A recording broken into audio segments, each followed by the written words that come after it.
할렐루야. 너무너무 감사합니다. 제가 오전에 예배 드리면서 말씀드렸던 우리 동태는 고통산교회 성도님들이 우리 교회 자랑입니다. 어떠한 시스템 그리고 교회 분위기 그런 것보다도 여러분들이 큰 자랑이라고 저는 생각이 되어집니다. 왜냐하면 예수님은 한 사람 한 사람을 구원하기 위해서 이 땅에 오셨고 그 구원받은 사람이 구원의 감격으로 이 자리에 와서 예배드린다. 그것이 교회의 가장 기본이에요. 성도들이 있어야지 교회가 존재하는 모습처럼 보이게 되는 거죠. 교회의 존재는 성도들이 있어야 됩니다. 그래서 성도들은 교회의 큰 자랑이다라고 말씀을 드릴 수 있죠. 오늘 그 성도의 자랑, 우리 예수님이 또 자랑하고 싶고 또 내가 이 한 사람을 위해서 또 이 땅에 왔다라는 것을 말씀해 주시기 위한 그 한 사람을 오늘 본문에서 우리에게 말씀합니다. 우리는 지난 2주 동안 계속해서 새벽 강단을 통해서 누가복음 말씀을 계속 보고 있었고 이번 주까지 계속 누가복음의 말씀을 보려고 합니다.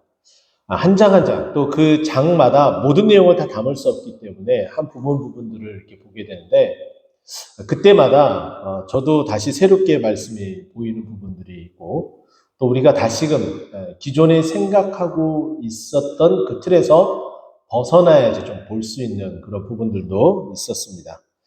또 뿐만 아니라 우리가 성경을 읽을 때 좀 유의하고 또 주의해야 될 사항들이 있는데, 그것은 무엇이냐면은 특정한 단어에 너무 함몰되어지고 매몰되어지지 말아야 된다라는 거죠.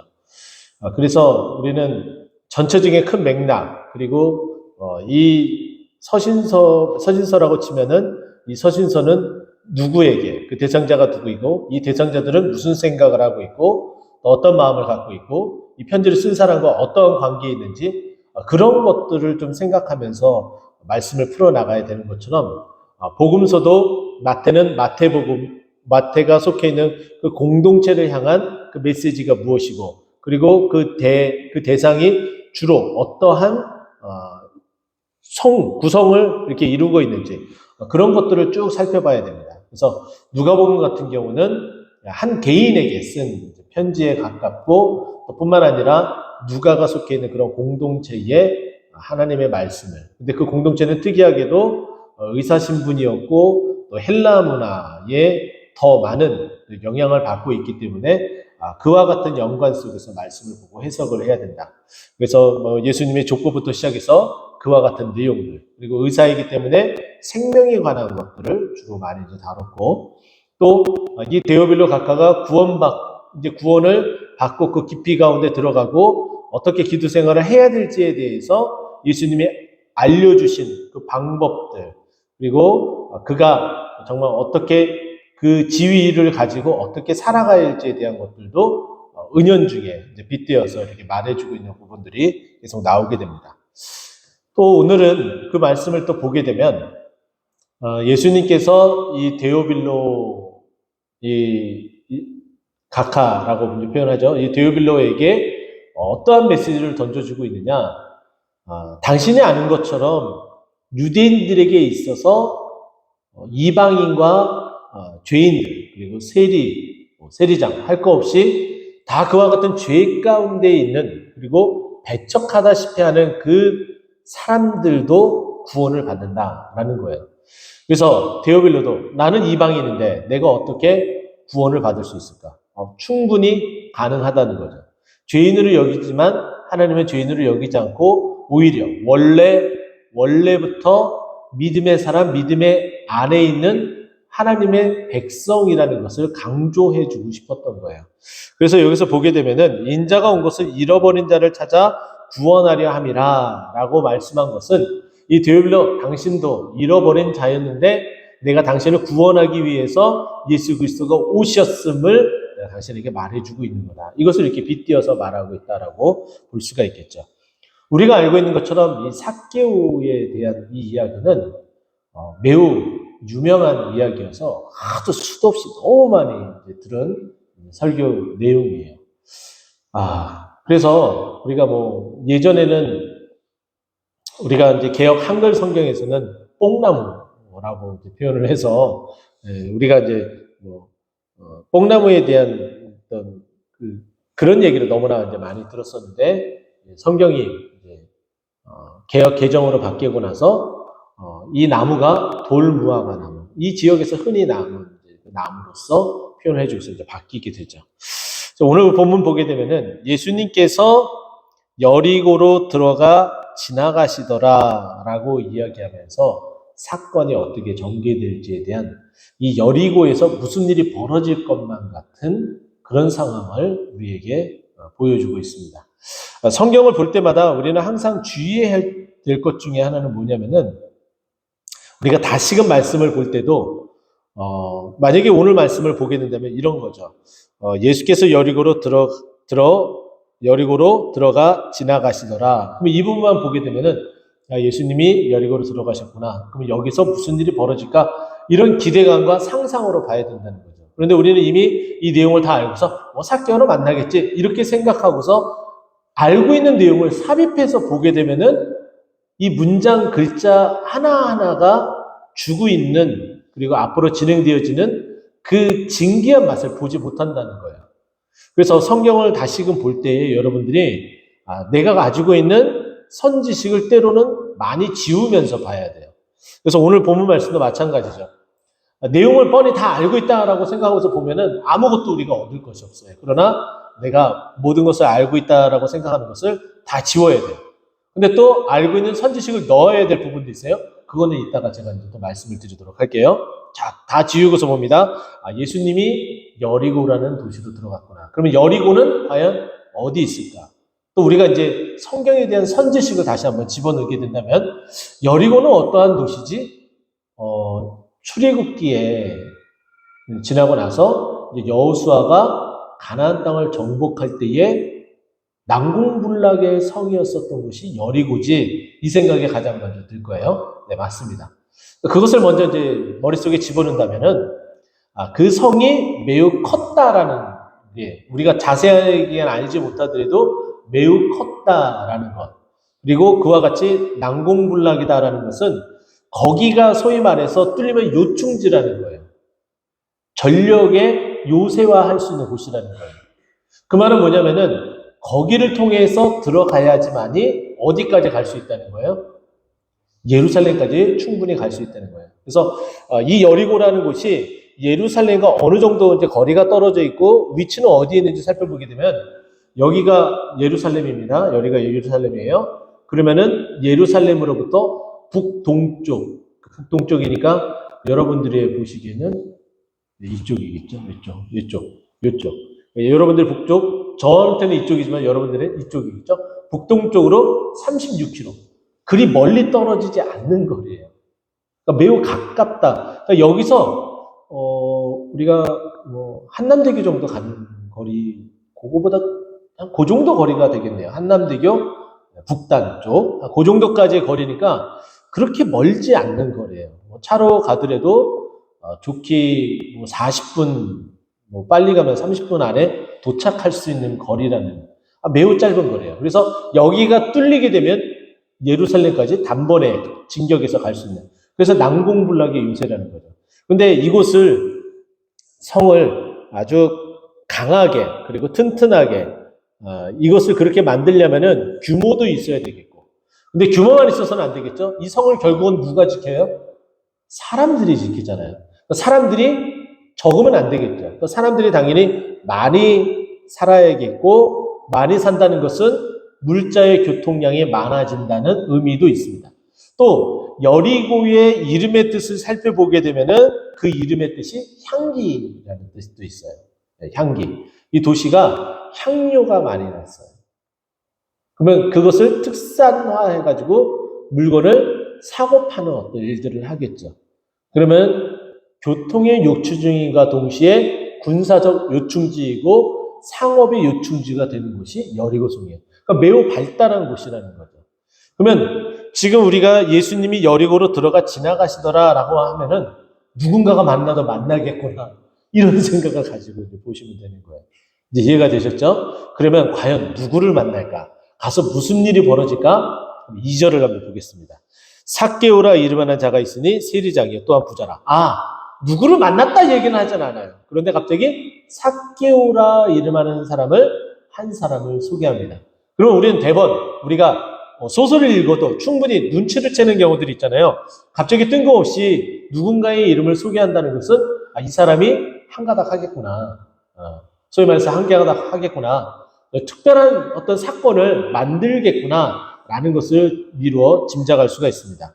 자, 그런데 이 삭개오는 그 이름과 걸맞지 않게 좀 그가 하는 일이 조금 특별했어요. 세리장이다라고 표현을 합니다.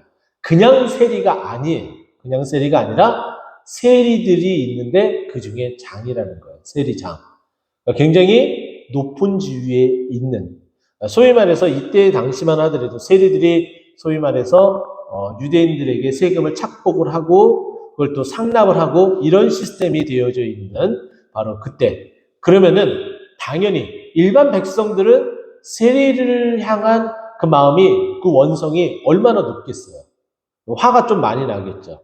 그런데 세리장이라 그러면은 그 범죄자들, 소위 말해서 우리를 괴롭게 하는 자들의 수괴, 우두머리면은 더 화가 나는 거예요. 그런 지탄의 대상이 되는 거예요. 근데 이 사람이 또 한 가지 특징이 있는데 여기 보면은 또한 부자다라고 말하고 있어요. 부자. 이 사람이 세리장이기 때문에 부자인지 원래부터 부자인지 우리는 알 수가 없습니다. 하지만 지금 현재 상태는 어떠한 상태라는 거예요? 현재 상태는 부자인 상태인 것은 틀림없다. 이것을 우리에게 제공해요. 왜 갑자기 이런 얘기를 할까? 이제 그 궁금증이 3절에 들어가서 풀리게 됩니다. 3절, 그가. 여기서 그가는 당연히 누구를 말하겠어요? 삭개오를 말하는 거예요. 삭개오를. 네. 그가 예수께서 어떠한 사람인가 하여 보고자 하되 키가 작고 사람이 많아 할 수 없어. 지금 이 삭개오가 하고자 하는 일이 무엇인지 우리에게 알려주고 있고 또 한 가지 알려주고 있는 정보는 뭐냐면은 그의 외형적인 모습이 어떠한지 이 두 가지 정보를 보여주고 있어요. 첫 번째 정보는 뭐냐면은 어떠한 일을 하고자 하는 거예요? 예수님을 보고자. 그리고 우리 1절에 나와 있는 예수님이 여리고로 들어가셨다라는 곳에서 그 예수님을 보고자 한 여리고의 세리장이 있구나라는 것을 우리는 단번에 캐치할 수가 있는 거죠. 그래서 이 예수님에 대한 그 소문은 충분히 익히 들어서 알 것 아니에요. 당연히 알겠죠. 그러면은 이 삭개오가 예수님의 외형적인 모습이 궁금했을까요? 아니면은 예수님이 기적을 행하시고 또 은혜를 베푸시고 또 은혜로운 말씀을 하시고 또 그런 것들이 더 궁금해서 예수님을 보고자 했을까요? 여러분은 어떤 생각 속에 들어갑니까? 어떤 쪽에? 네. 앞에? 뒤에? 예수님이 어떤 말씀을 하시는지, 네. 어떤 내용인지, 물론 그럴 수도 있는데 저는 좀 반대로 좀 보고 싶어요. 여기 보면은 예수께서 어떠한 사람인가 하여 보고자 하는 것은 이미 소문은 들어서 익히 알고 있고 그분이 외모적으로는 어떤지 일단은 그 상태로 간 거예요. 근데 이제 반전을 일으키죠. 우리가 알고 있는 것처럼 내용을 들어가면서 처음에는 외모적인 것들을 바라보려고. 왜냐하면 다른 사람과 달리 우리가 성경 속에 나타나는 앞이 안 보이는 사람들 같은 경우는 예수님을 향해서 또 병든 자들, 귀신 들린 자들은 당연히 예수님이 말씀하시고 치유하시는 것에 더 집중하고 있어요. 그러나 이 삭개오는 부자이기 때문에 소위 말해서 넉넉하고 부족한 것이 없어요. 그렇기 때문에 당연히 이 예수님이 이 동시대의 사람들을 정말 휘오리 바람을 일으키고 지나가시는 이 예수님은 과연 어떤 모습을 할까 굉장히 궁금하고 연예인 보고 싶은 어떤 그런 마음을 가지고 있는 듯한 그런 모습으로 생각하고 있었던 거예요. 그러지 않았다면은 단순히 그런 모습이 아니었다면은 혈유병을 앓았었던 여인이 사람들을 비집고 가서 옷자락이라도 만지고, 그렇죠? 그리고 지나가는 데에 자신을 바라보지 못할까봐 크게 소리를 지르거나 이런 형태가 아니라 그저 나는 그냥 보기만 하면 된다라는 의미 속에 우리가 알고 있는 것처럼 돌 무화과 나무 위로 올라가기 때문에 어떤 그런 쪽보다는 그냥 외형적인 것만 보고 싶어 했는데, 근데 그가 보고 싶은 반면에 그와 반대로 할 수 없는 환경에 놓여진 거예요. 자, 우리도 이와 같은 경우가 놓여진 경우들이 있습니다. 정말 여러 가지 환경과 조건이 다 갖춰진다면은 더할 나위 없이 좋겠죠. 제가 왜 이 말씀을 드리냐면은, 우리 교회가 찬양 운행을 이렇게 좀 하고, 그리고 다리가 불편하시고, 또, 정말 뜨거운 마음으로 예배 드리고 싶어서 오시고 싶은 어떤 그런 분들이 계시는데, 예, 거리가 이렇게 녹록지 않고, 아직 어두운 시기이고, 그래서 좀 주저하시는 그런 부분들이 있는 줄 압니다. 모든 것들을 다 해드리면 좋은데, 그렇게 하지 못하는 상황이어서 좀 죄송하기도 하고요. 그래도 여러분들이 할 수 있는 한 최대한 한번 힘을 한번 써서 나오기를 좀 힘써 봤으면 좋겠다라는 생각이 들어요. 마치 무엇과 같냐면은 이 삭개오가 자기의 상황이 예수님을 직접적으로 이렇게 보고 싶어도 보지 못하는 그런 자기 신체적인 조건을 가지고 있잖아요. 키가 작고 또 다른 한 가지 조건은 사람이 많아서 자기가 아무리 발버둥 쳐도 할 수 없는 상황. 그러나 자신이 할 수 있는 최대한의 노력을 하는 것. 나무 위로 올라가서 볼 수 있도록 나무 위로 올라가는 그 노력. 그것이 좀 우리에게 좀 필요하지 않을까? 저는 그 생각을 좀 이제 해봤고요. 빨리 또 우리가 기도하면서 필요한 부분들이 채워져서 조속히 차량 운행도 되어졌으면 하는 그런 바람도 맞지 않습니다. 어쨌든 삭개오가 예수께서 어떤 사람인가 보고자 했지만은 가로막는 장애물은 자기 자신 또 그와 반해서 주위의 사람들 두 가지의 소위 가로막는 일들이 있습니다. 여러분들이 예배당으로 올 때에 이런 수많은 상황들이 아마 발생하게 될 거예요. 그때마다 저는 여러분들에게 간곡하게 좀 부탁드리고 싶은 것 중에 하나는 무엇이냐면은, 나 교회 가야 되는데, 내 자녀가, 아니면 내 남편이, 내 직장이, 내 상황이, 그렇게 말하면서 화를 내지 않았으면 좋겠어요. 무슨 얘기인지 아시겠죠? 그게 오히려 더 여러분들을 해악하게 만들어요. 화내지 말고, 마음을 차분히 가라앉히시고 하나님께서 또 우리에게 허락한 환경, 내가 예배 전체는 다 드리지 못하지만 영상을 통해서라도 말씀을 듣고 또 말씀으로 다시금 내 마음에 위로를 받고 은혜를 받고 그렇게 하는 그런 마음. 때로는 내 육신이 환경적인 것보다는 내 육신이 지쳐서 그렇게 될 수도 있습니다. 네. 그래도 제가 말씀드렸던 것처럼 다시 한번 하나님의 말씀을 듣고 길어봤자 30분, 35분, 40분도 채 안 되니까 짧은 시간일지라도 할애를 하고 다 보고 우리가 같은 생각을 하고 같은 마음을 가지고 같이 기도하는 것.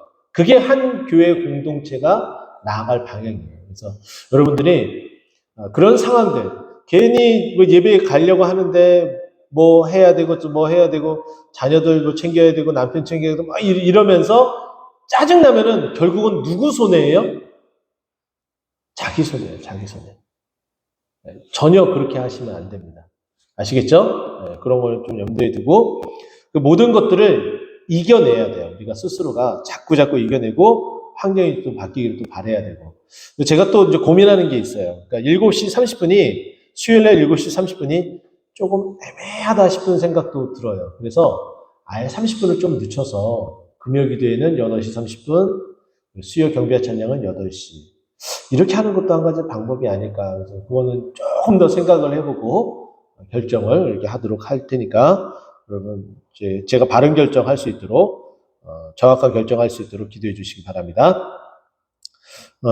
키 작고 많은 사람이 볼 수 없어서 이 삭개오가 하는 행동을 보게 되면 4절에 나타납니다. 앞으로 달려가서 보기 위하여 돌 무화과 나무에 올라가니. 자, 앞으로 달려가서 보기 위하여. 이것은 어떤 의미냐면은, 앞으로 달려가면 그냥 달려가서 보면 되잖아요.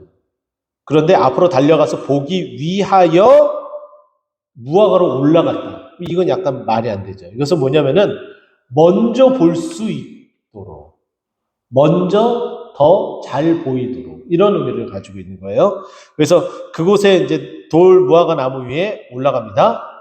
근데 사람들이 쭉 계속해서 저 멀리서부터 길이 있을 거 아니에요. 예수님이 가면은 예수님이 혼자만 다녔나요? 아니죠. 예수님이 12제자 같이 다니고 또 예수님을 따르는 수많은 사람들이 운집해서 계속 다니잖아요. 그러니까 저 멀리서부터 그 길이 보이는 거예요. 여리고에서 오랫동안 살았으니까 당연히 그 길이 어떤 길인지 다 알고 있었던 거죠. 그러니까 반드시 이 길로 지나가겠다. 마침 돌 무화과 나무가 있네. 내 키와 그리고 사람들이 많아서 도저히 앞으로 나아가서 볼 수 없으니까 내가 가까이서 볼 수 있는 유일한 방법은 이 나무 위에 올라가서 보는 방법밖에 없겠네 라고 생각하고서 나무 위로 올라가게 됩니다. 자, 우리도 이와 같은 좀 열심을 다하는 그런 모습이 있었으면 좋겠어요. 제가 중고 청소년부 이렇게 사역을 오랫동안 하면서 제일 물론 일찍 나오는 친구는 너무나 더 이쁘죠. 이건 말할 것도 없어요. 먼저 일찍 나와서 딱 준비하는 그런 친구들은 너무 이뻐요. 이건 두말 나위 없이 이건 정말 최고예요. 그런데 정말 그의 버금가게 너무 이쁜 친구들이 어떤 친구인지 아세요? 예배가 끝날 때쯤이라도 오는 친구. 와, 최고예요. 이 녀석이 도대체 이번 주 또 안 오는 거, 막 이렇게 속 애간장을 막 태우고 있는데 거의 끝날 때쯤에 딱 오는 거예요. 그게 정말 최고예요. 근데 이거는 작년부 사역하면서도 마찬가지예요. 이렇게 딱 예배 드리고, 이렇게 말씀을 이렇게 전하고, 이렇게 예배를 이제 집례를 하고 딱 있는데, 거의 끝에쯤에 이렇게 싹 들어오는 우리 성도님들이 딱 있어요. 그러면은, 제 마음을 제가 솔직하게 말하는 거예요. 아이고, 저분은 왜 저런데? 절대로 그런 일 없습니다. 절대로 그런 일 없어요. 어이구, 오셨네. 마치 성령님이 오신 것처럼 너무 반가운 거예요. 어떻게 이런 일이, 안 올 줄 알았는데, 이렇게 마지막에도 잊지 않고, 정말 이 자리를 얼마나 사모했으면은, 이 시간에, 이렇게 늦은 시간에도 이렇게 오시는구나. 그런 그 뜨거운 마음이 저를 더 뜨겁게 합니다. 할렐루야. 네, 그렇다고 늘 이렇게 늦게 오시면 안 됩니다. 네, 정말 이게 직장 생활이나 여러 가지 상황에서 정말 사모하는 마음으로 이렇게 달려오시는 여러분이 되었으면 좋겠어요. 가봤자 10분이라도, 그 10분 때문에 오셔야 돼요. 10분이 여러분의 인생을 바꿔놓습니다. 그 10분이 여러분의 기도응답의 키를 쥐고 있습니다. 할렐루야. 10분에 들어와서 찬양하고 10분 동안 들은 말씀 가운데 여러분의 인생을 바꿀 수 있는 하나님의 키워드가 전달되어 줍니다. 늦게라도 정말 오셔야 돼요. 같이 오셔서 힘있게 해야 되는 거죠. 자, 보게 되면은 그와 같은 마음으로 올라갔습니다. 그래서 예수님이 그리로 지나가게 되는 것을 정확하게 알게 때문이었어요. 자, 그런데 놀라운 일은 이제 여기서 벌어집니다. 오늘 본문 말씀 쭉 보게 되면은 사람이 크게 세 부류로, 그러니까 개인하고 그룹하고 이렇게 세 부류로 나눌 수 있어요. 하나는 삭개오, 하나는 예수님, 그리고 마지막 세 번째는 무사람, 이렇게 나눌 수가 있어요. 등장인물이 그 세 곳밖에 안 나와요. 그러면 각각의 등장인물이 하는 역할들이 있습니다. 예수님은 이 이야기의 시작을 알려주고 이 시작을 알려주는과 동시에 이 이야기를 풀어가시는 분이에요. 이해가 되셨죠? 그럼 삭개오는 무슨 역할을 할까요? 삭개오는 이 이야기를 문제시하면서 우리에게 같은 동일한 문제를 던져줘요. 그리고 그 문제를 예수님이 풀어주시면은 그 문제로 인해서 어떻게 우리가 살아가야 될지 그 길을 보여주는 게 삭개오의 역할이에요. 이제 이해가 되시죠? 인물로 보는 어떤 그런 부분이에요. 성경을 보면서. 그리고 마지막 7절에 나오는 무사람이라는 표현이 여기 딱 한 번 나옵니다. 이 무사람들은 그렇지 않는, 믿음이 없는, 그리고 우리도 혹은 이렇게 생각할 수 있는, 우리가 믿음 없이 동일하게 이렇게 생각할 수 있는데 그와 같은 모습을 보여주는 그런 역할을 하게 되죠. 자, 그러면 예수님이 첫 번째 문제의 시작을, 이 이야기의 시작을 알렸습니다. 그리고 삭개오가 그 문제를 야기시켰고 이 문제를 진행했습니다. 그리고 이제 예수님의 등장해서 문제를 어떻게 해야 되는 이제 순간이 온 거예요. 이 문제를 풀어주는 거예요. 자, 이제 풀어주는 게 5절입니다. 예수께서 그곳에 이르사, 여기서 그곳은 어디예요? 돌무화과 나무. 네. 바로 그 앞절 4절에, 바로 앞절에 나오는 그 내용들이 바로 그것을 의미합니다. 우리가 아까 2절에 삭개오라 이렇게 시작하고 3절에 그가 했잖아요. 3절에 그는 누구를 받는다고요? 앞절에 예수님이 아니라 앞절에 삭개오, 소개가 받은 삭개오를 이야기하는 것처럼 4절에 돌 무화과 나무에 올라가니 특별한 하나의 것을 사물을 이야기를 했는데 5절에서 그곳에 이르사, 그럼 여기서 그곳은 그 돌 무화과 나무가 되는 거예요. 그래서 여러분들이 잘 모르면은 펜을 가지고서 동그라미 치고 화살표 이렇게 하고 동그라미 화살표 하고 이렇게 해서 이렇게 되는구나, 이렇게 지시대명사가 이렇게 받는구나, 이렇게 체크하면 되겠죠. 그곳에 이르사 쳐다보시고, 그러면 쳐다봤다, 그럼 누구를 쳐다봤겠어요? 돌 무화과를 봤다는 거예요. 돌 무화과 나무 위쪽을 봤다는 거예요. 예수님이 딱 오셔서 저 멀리서부터 이렇게 왔는데 저 멀리서부터 저 돌무화과 나무가 부스럭거리고 사람이 있는 것을 알고서 이렇게 생각할 수도 있어요. 뭐 그럴 수도 있고요. 그러나 예수님은 어떠하신 분이시라고요? 참 하나님. 참 하나님의 성품 가운데, 특성 가운데 이런 특성이 있죠. 전지, 전능. 모든 것을 다 알고 계시는 하나님. 이미 약속된 대로, 예정된 대로, 하나님의 계획과 섭리한 대로 어디로 온 거예요? 여리고에 들어오셨고 누구를 만나게 오신 거예요? 이 한 사건을 만들기 위해서 삭개오를 만나기 위해서 오셨고 마침 삭개오가 돌 무화과에 있으니까 그곳에 삭개오가 있는 줄 알고 가시다가 발걸음을 정확하게 그곳에 딱 멈추고 위를 쳐다보신 거예요. 당연히 삭개오를 이제 부르겠죠? 자, 부릅니다. 이르시되 삭개오야 딱 부릅니다. 놀랍습니다. 이쯤 되면은 찬양 한 곡이 좀 생각이 나죠. 어떤 찬양이냐면은 내 이름 아시죠? 여러분 그 찬양 불러보신 적 기억나시죠? 내 이름 아시죠? 내 모든 생각도 다 아시죠? 많이 불렀으니까요. 근데 이 찬양 보면 내 이름을 아신다는 거예요, 주님께서. 지금 삭개오하고 예수님하고 만난 적이 있어요, 없어요? 없어요. 3절이 그 얘기를 해줘요.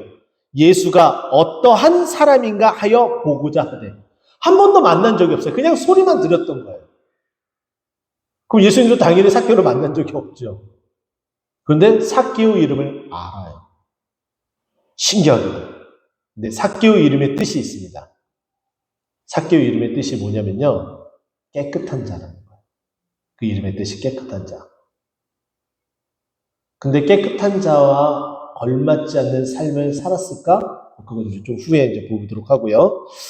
깨끗한 자다. 이런 삭개오의 그 이름을 부릅니다. 하나님께서 우리에게, 우리의 삶의 현장에 언제든지 찾아오세요. 우리가 찾아가기 전에, 우리는 이렇게 생각을 하죠. 우리가 주님을 사랑했다라고 그렇게 생각하는 경우들이 많습니다. 그런 성경은 정확하게 우리에게 뭐라고 말씀하고 있냐면은 그가 먼저 우리를 사랑했다라고 얘기해요. 우리가 먼저 사랑한 것이 아니라 그가 먼저 사랑했다. 우리 주님께서 우리를 먼저 사랑하셨어요. 예. 그리고 우리가 먼저 주님을 아는 척한 것이 아니라 주님께서 우리를 먼저 아는 척 하셨어요. 우리를 구원하셨고, 우리의 이름을 부르셨고. 그래서 우리의 이름을 부르셔서 우리가 이 자리에 구원받은 백성으로 앉아 있는 거죠.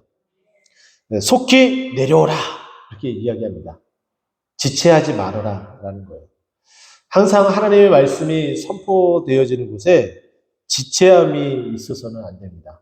오전 예배 말씀드렸던 것처럼 만약에 나는 보수신앙을 가지고 있는데 이런 하나님의 음성에 대해서 좀 부정적인 생각을 가지고 있는데 이렇게 생각하고 그 홍 박사님, 홍 목사님, 교수님이죠. 말레이시아계, 그러니까 중국계 말레이시아인인 그분께서 하나님의 그 음성을 자신은 이런 신앙을 가지고 있기 때문에 저는 하지 않겠습니다. 라는 생각을 가지고 만약에 거부를 하고서 그 말씀에 순종하지 않았다. 즉각적으로 순종하지 않았다. 그러면 어떻게 됐겠어요? 부흥은 일어나죠. 다른 사람을 찾게 되는 거죠. 하나님 앞에 순종하는 사람을 찾게 됩니다.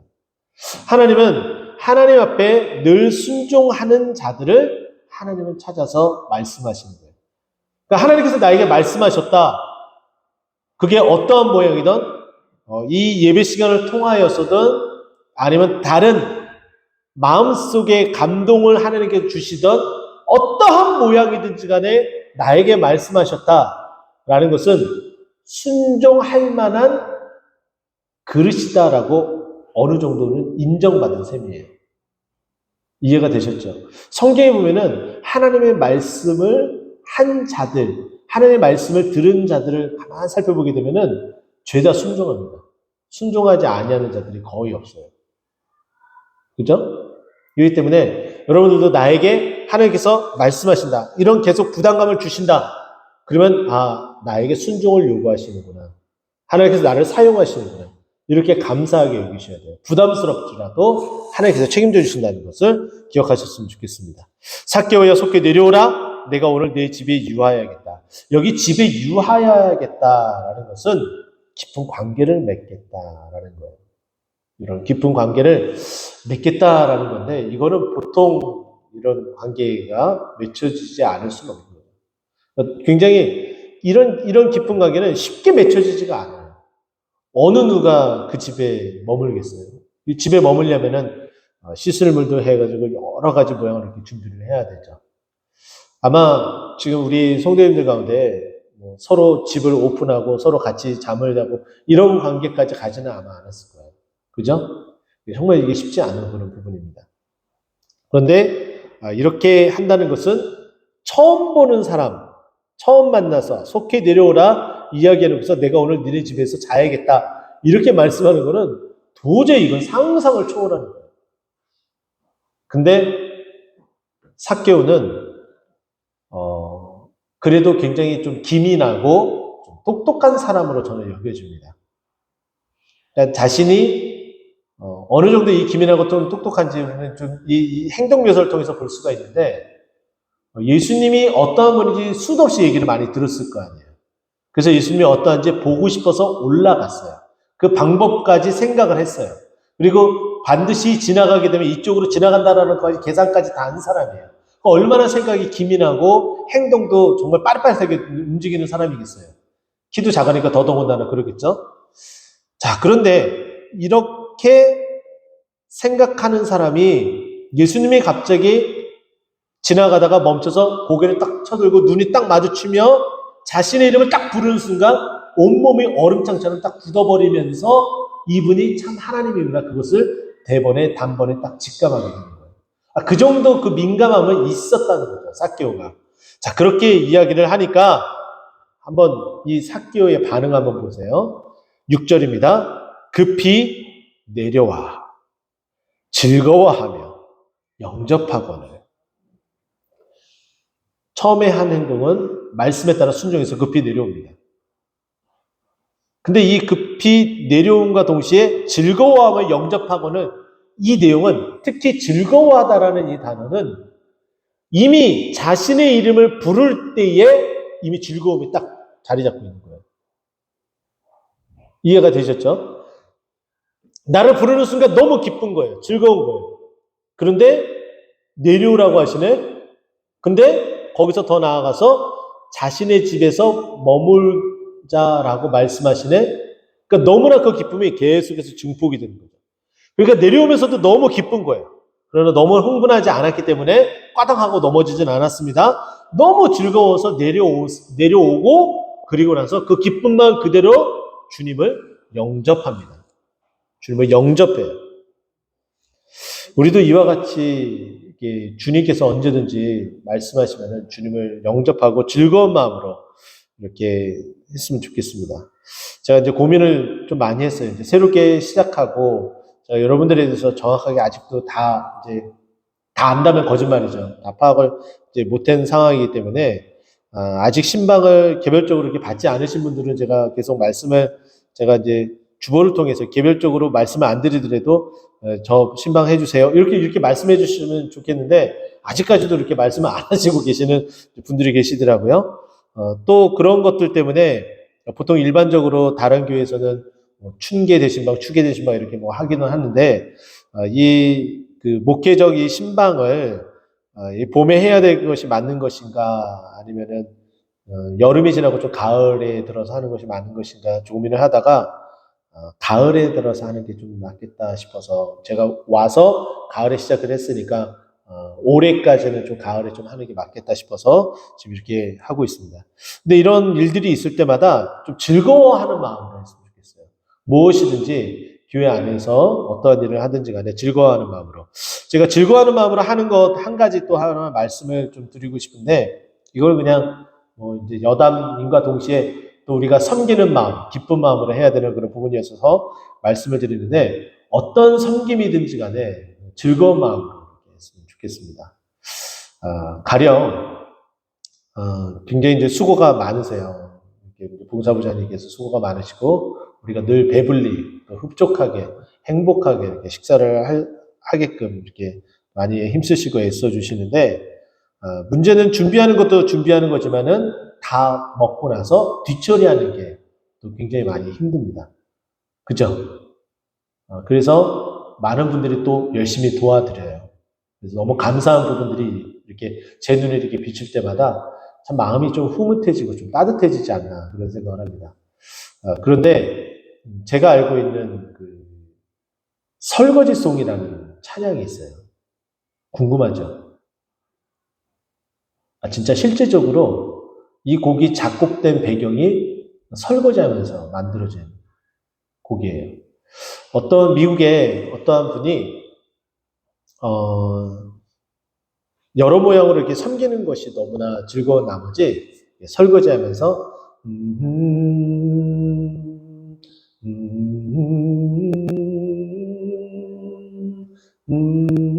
이렇게 하면서 이제 설거지를 이제 하셨다는 거예요. 근데 그 집에 찬양 사역자들이 오셔서 이렇게 이야기를 나누는 또 그런 일들이 이제 있었는데 그 멜로디를 듣고서 그것을 녹음하고 그 마음을 나누고 해서 그것에다 가사를 붙여서 주님 사랑하는 그 마음을 이렇게 보태서 만들어진 곡이 그 찬양이에요. 사랑해요 목소리 높여 경배요 내 영혼 기뻐. 예, 이게 이제 설거지 속에 만들어진 배경이거든요. 이런 것처럼 기쁜 마음으로 설거지뿐만 아니라 청소하는 것도 다른 어떤 모양, 다른 어떠한 일들도 주일학교 섬기는 것도 다른 어떠한 것들도 이렇게 기쁜 마음으로 즐거운 마음으로 섬겼으면 좋겠습니다. 그래서 6절 급히 내려와 즐거워하며 영접하거늘. 자, 그런데 우리도 이런 사람이 될 수 있습니다. 뭇사람. 그래서 우리가 한번 봐야 돼요. 7절 뭇사람이 보고 수군거려 이르되 저가 죄인의 집에 유하러 들어갔더라 하더라. 우리가 신앙생활하면서 우리는 당연히 이 7절 말씀을 보고서 에휴 이 뭇사람들 에휴 이렇게 혀끝을 차잖아요. 안 차시는 분 계세요? 야 정말 제대로 질문 잘했네. 야 이들이 제대로 수군거렸는데 야 이 사람 정말 이 뭇사람들 정말 범상치 않은데 이렇게 생각하시는 분 계세요? 없잖아요. 우린 대본에 이 말씀을 보면서 야, 이 무사람들 아하 이거 정말 이런 사람들이 문제야 이렇게 손가락질 하잖아요. 맞죠? 맞죠? 이렇게 태클 거는 사람들이 교회에도 있어요. 꼭 뭐 하자면 그거 왜? 또! 이 무사람이 돼서는 안 돼요. 우리 주님은 여러분들의 이름을 부르시잖아요. 무사람이라고 얘기 안 하시잖아요. 무사람이 되어서는 안 됩니다. 할렐루야! 할렐루야! 무사람이 되어서는 안 됩니다. 자, 그러면 이제 무사람이 안 되는 것 너무나 당연하기 때문에 이제 넘어가서 8절. 삭개오가 이제 구원받은 이후의 삶이 어떠해야 되는지 우리에게 이제 알려줍니다.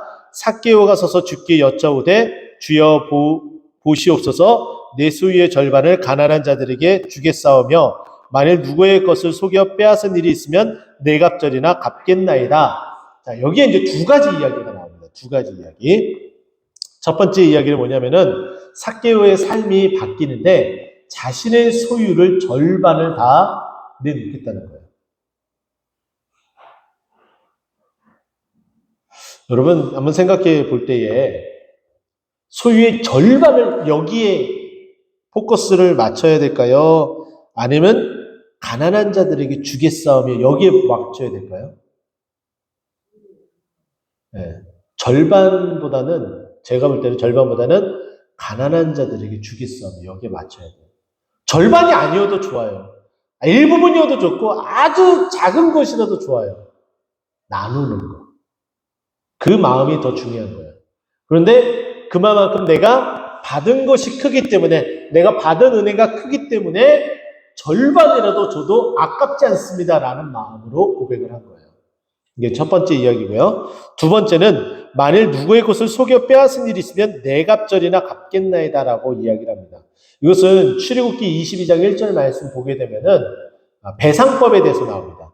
율법에는 여러 가지 법들이 있는데 하나님과의 관계뿐만 아니라 사람과의 관계 가운데에 어떻게 잘못을 했을 때 배상을 해야 되는지 배상법이 나오게 돼요.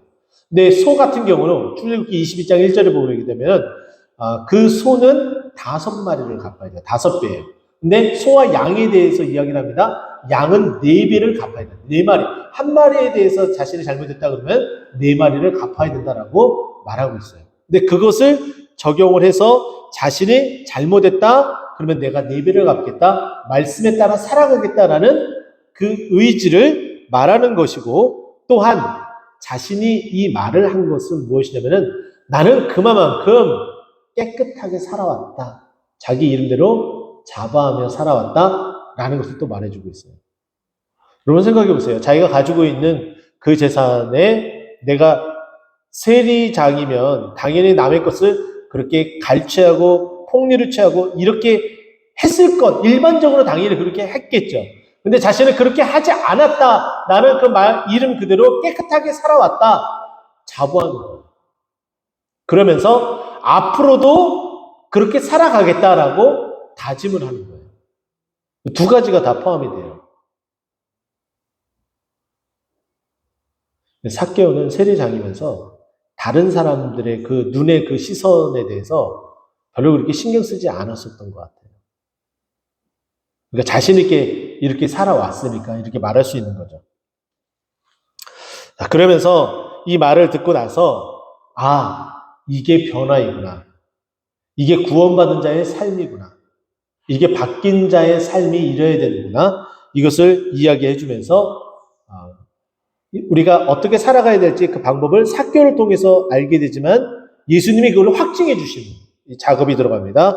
9절 예수께서 이르시되 오늘 구원이 이 집에 이르렀으니 이 사람도 아브라함의 자손이미로다. 아브라함의 자손이라는 것은 구원받은 하나님의 백성임을 말해주고 있습니다. 자, 그러면서 마지막 절 인자가 온 곳은 잃어버린 자를 찾아 구원하려 합니다. 이 말은 뭐냐면은 아까 제일 처음 서두에 말씀드렸던 것처럼 이미 이 삭개오는 구원받은 백성으로 하나님의 말씀에 따라서 살려고 노력했었던 자예요. 그러니까 자신이 누구 것을 속여서 빼앗은 일이 없을 정도로 말씀을 그렇게 지키며 살아온 자였다는 거죠. 자, 그런데 아직 구원에 이르지 못했어요. 누구를 못 만났기 때문에 예수님을 못 만났기 때문에. 그래서 그 구원의 확증이 되기 위해서 예수님을 만나고 이제 그 만남을 위하여서 예수님이 여리고로 들어오신 것이고 또 돌무화과 나무에 머물러서 쳐다보고 삭개오야 내려오라라고 말씀하신 거예요. 그러니까 그 모든 것들이 다 동시적으로 이루어지고 연쇄적으로 반응이 이루어져서 오늘 말씀이 이렇게 마무리가 되어집니다. 그럼 우리도 그랬으면 좋겠습니다. 언제든지 어디서든지 구원받은 백성은 어떻게 살아가야 되는지에 대해서 여기에 나와 있는 것처럼 나만 유익하게 사는 것이 아니라 함께 더불어 유익하게 살기 위해서 가난한 자들과 함께 나누는 마음, 그리고 또한 구원받은 자로서 하나님의 말씀에 따라 살아가려고, 또 깨끗하게 살아가려고 하는 그런 모습. 그러나 늘 이와 같은 이 모습으로 살아갈 때 언제든지 주님이 찾아오셔야지 나에게 이 모든 것이 작용되어진다라는 것을 알고 늘 주님 언제나 저에게 오시옵소서, 나와 만나 주시옵소서, 나와 은혜를 내려주시옵소서 이렇게 고백하며 나아가는 그런 자들이 되었으면 좋겠고, 그리고 우리 주위에 예수님이 찾아가셔서 일으켜 세우셔서 유하여하며 그들의 영혼을 깨우고 구원받은 백성으로 이제 주님 앞에 나오게끔 하는 일들을 함께 우리 주님과 함께 손붙잡고 해야 됨을 여러분들에게 말씀드리고 싶습니다. 자, 기도하고 마치도록 하겠습니다.